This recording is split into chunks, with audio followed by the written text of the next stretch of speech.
on my list of top 5 cereals of all times. And I'm pretty sure they still sell this in the store. But this was a real game changer. The top 2 on my list were game changers. But this was a real game changers. Coming in at number 2 on my list of top 5 cereals of all times, in honor of National Cereal Day, is the Great Cookie Crisp.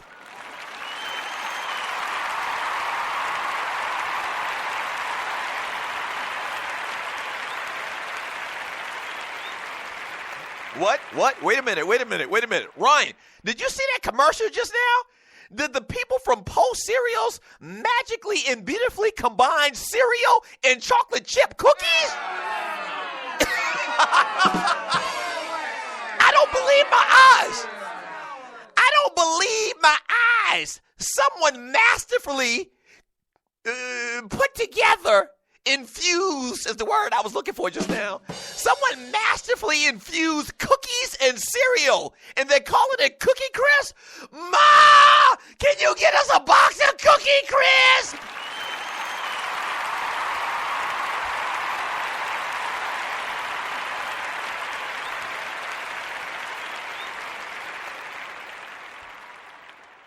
You talk about a game changer.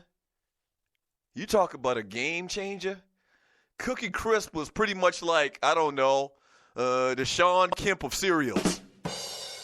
He was the blueprint. Cookie Crisp was the blueprint of cereals for kids back in 1978. You masterfully infused cookies and cereal? It almost sounds blasphemous, but you did it. They did it. A cereal that consisted of chocolate chip cookies. Game changer. Forever and ever and ever and ever and ever. The blueprint. Number 2 on my list. Yeah. And there's only one cereal ahead of Cookie Crisp as far as a game changer, and the cereal that got me most excited as a kid, and watching their commercials on Saturday morning and eating it in a big bowl on Saturday morning as well with my little Bubba Ryan Evan Stewart. He had a head size of a watermelon even back then. But there's only one other cereal. I'll tell you that in the last segment of today's show. There you have it.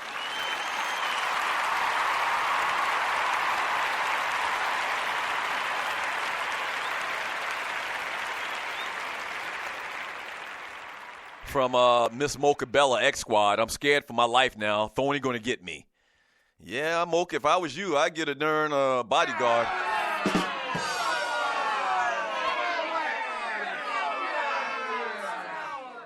Yeah, Mocha, you probably need to get some type of assistance when you come to TDSS3 because Thorny probably going to be looking for you with that gat. Yep.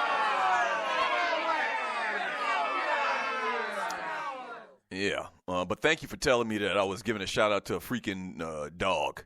I appreciate that, Mocha. It may have put your life in danger, but...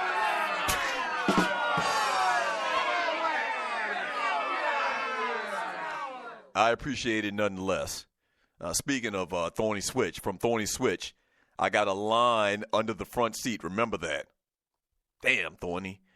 You going to keep continuing to threaten Mocha Bella?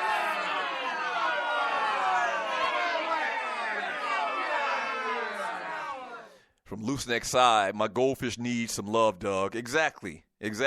Start out with a dog, end up with a freaking porcupine. Or a goldfish. Exactly. And we got to draw the line somewhere. I'm sorry. From Vince Wright, laugh out loud, Mocha. I'm with you and Rhett. I was forced into dog ownership myself by girls, and I don't want you to shoot and kill me. Right. Please don't shoot and kill anybody because I repealed your dog happy birthday.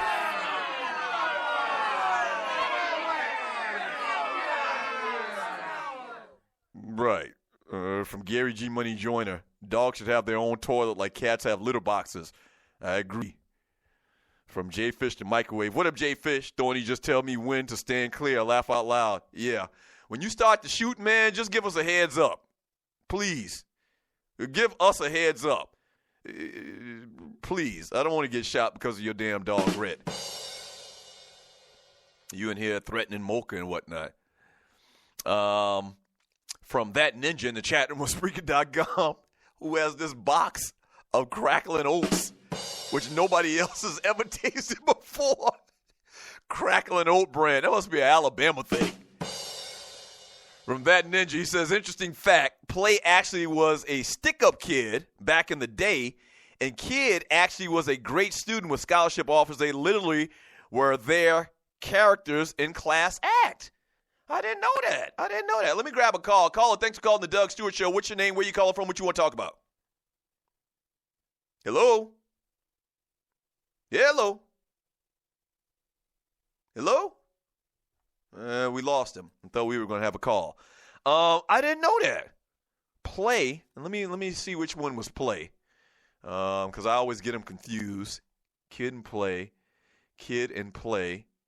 So Play, I think, is the dark-skinned one. Right. Play is the dark-skinned one. Kid was the light-skinned one with the big high-top fade. So Play actually was a stick-up kid. Oh, the dark-skinned one was a stick-up kid? Damn. And Kid was a very smart student on scholarship. They literally played their characters in class act. Okay, I don't even remember class act. From, who do we got here? From J Fish Microwave. Gotcha, Tiffany. I don't know. Last year it was opening weekend of the NFL season. I think the show's anniversary, but you may have to email him. From Ducking and Dodging, he didn't need to bench him. Coach Bud sacrificed a possible victory. I agree. That's what I was saying earlier. Like, nah, y'all handled that. Y'all discussed that after the fact. You know, Mr. Harper 334, they were terrible in those blue uniforms. I actually like the little blue old school Atlanta Hawks uniforms. I mean, it's definitely, a nostalgic thing. What's it, blue and green and a little white in it or whatever? I don't know exactly when the Hawks wore those uniforms. I would guess a long time ago. Because for my entire life, I always remember the Hawks before the blue, red, white, and blue color scheme they have now. Before that, my entire life, I remember them wearing the black, white, and gold jerseys. They actually probably need to go back to that. I kind of miss that color scheme. From Barbershop Sports Talk Podcast, Hawks should make the playoffs, but they are treading on thin ice. They're definitely treading on thin ice. They're only 3 games ahead of the 8th seed. Which right now the 8th seed is the Chicago Bulls, as I mentioned before. Nah, you 3 games from not making it to the playoffs, and you benched a guy who gave you 19 in one period and 23 and a half, your starting point guard, to prove a point? No, you handle that shit later, man. I just don't agree with that, Coach Bud. From Gary G. Money Joyner, the Hawks have no shot to win a championship. NBA is rigged. They probably don't have a shot to win a championship.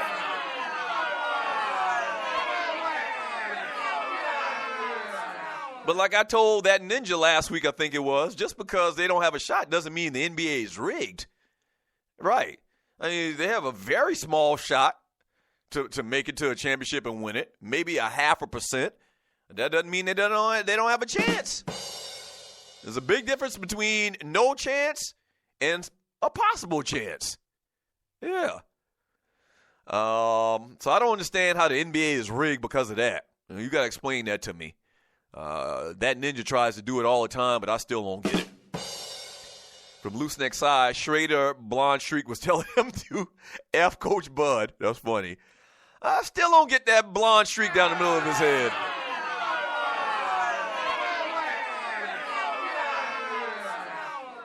Maybe we just came up with our throwback or our Tribute Tuesday guest for next week. Maybe next week we'll pay homage to the great Kwame.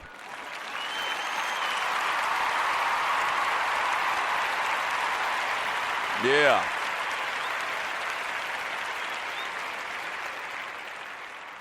Yeah. But I don't think Kwame had more than 1 or 2 songs. Let me see. Yeah, they had the polka dot, Only You. That was the classic from Kwame, Only You. Only you can make you do the things I do. Remember that? The great Kwame. Other than that, I don't remember too many other songs with Kwame. We got to see what his discography looked like. From that ninja, surely it was more than a bunion. Some woman recovered quicker from a hysterectomy. Damn. Right. 4 to 5 months, they said. for Julio and that bunion? I don't know. I don't know really anybody that's ever had a bunion. Whenever I think of a bunion, I think of an old person that been wearing tight shoes, more specifically women, their entire life. And so at some point they start to swell in that front part of their foot, so they got to get it cut off so that they can put on shoes. Like literally from side to side, your foot goes from maybe, 3 inches wide to like 5 inches wide. That big-ass bunion in the middle of your damn foot, you got to get rid of that. And so Julio, like a 67-year-old lady, had bunion surgery.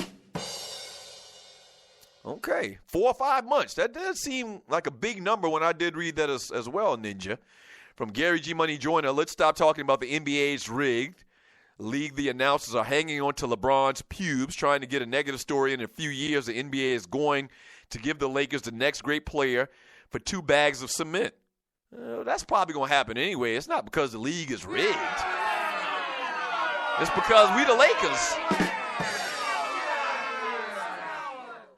Yeah, I mean, that's probably going to happen. The Lakers are probably going to be back on top before you can blink an eye. That's not because the league is rigged. That's just because we're better.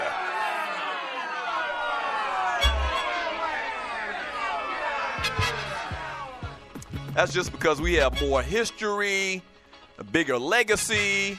People want to live in L.A. I mean, that's why. I mean, I guess it's rigged. Historically, the Lakers have gotten better players to come and play for their organization than the Milwaukee Bucks have. Like, it's a very easy decision to make on whether you want to go play for the Lakers and live in L.A. or play for the Bucks and live in Milwaukee. I guess that is rigged. Yeah, I guess that is rigged. To a degree, I guess that is being rigged. Gary G. Money Joyner, I guess. Don't hate the player, hate the game.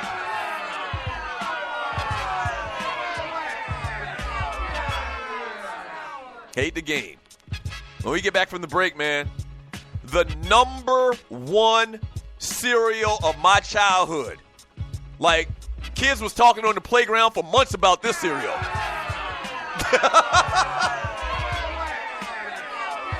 Remember now, this is 1977 Doug Stewart giving you this list. Not present day Doug Stewart. You know?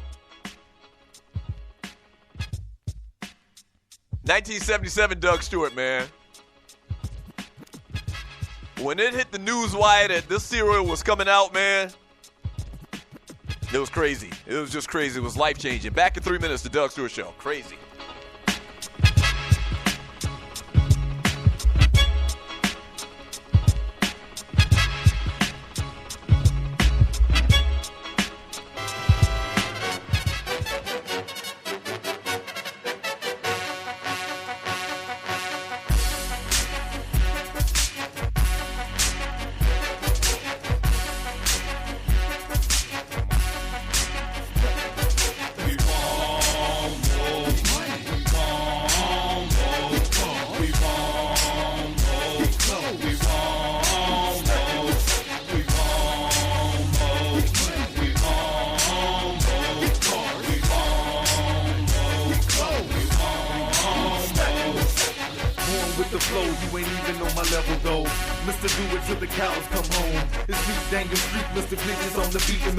On the right, cause he's my right-hand man.